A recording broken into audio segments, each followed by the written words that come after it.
హైదరాబాద్ నడిబొడ్డున దారుణ హత్య. రోడ్డుపై అందరూ చూస్తుండగానే వేట కొడవళ్లు రాడ్లతో ఓ వ్యక్తిని దారుణంగా నరికి చంపారు. ఒళ్ళు గగ్గురు పొడిచేలా జరిగిన ఈ హత్య సంచలనం సృష్టించింది. కళ్ల ముందే ఒకరిని కత్తులతో నరుకుతుండటంతో ప్రజలు భయాందోళనకు గురయ్యారు. ఈ ఘటన జరుగుతున్నప్పుడు కొందరు తీసిన వీడియోలు వైరల్ గా మారాయి. కుల్సుంపుర పోలీస్ స్టేషన్ పరిధిలో జరిగింది ఈ ఘాతుకం. పోలీసులు స్థానికులు తెలిపిన వివరాల ప్రకారం కోటి ఇసామియా బజార్ కు చెందిన జంగం సాయినాథ్ గ్లాస్ వర్క్ కార్పెంటర్ గా పనిచేస్తుంటాడు. అతడు బైక్ పై పురాణాపూల్ నుంచి బైపాస్ రోడ్డు మీదుగా క్వార్వాన్ వైపు వెళ్తుండగా మేకల నుండి సమీపంలో ముగ్గురు గుర్తు తెలియని వ్యక్తులు 2 బైక్లపై వెంబడించారు. ఇక రోడ్డు మధ్యలో అంతగా ట్రాఫిక్ లేని ప్రాంతంలో సాయినాథ్ ను అడ్డుకున్నారు. ఆగిన వెంటనే తమ వెంట తెచ్చుకున్న వేట కొడవళ్లు రాడ్డుతో సాయినాథ్ పై దాడి చేశారు. వారి నుంచి తప్పించుకుని పారిపోతుండగా వెంబడించి మరీ నరికి చంపారు.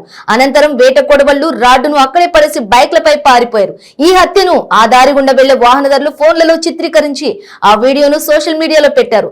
విషయం తెలుసుకున్న కుల్సుంపుర పోలీస్ ఘటనా స్థలానికి చేరుకుని హత్య జరిగిన తీరును పరిశీలించారు.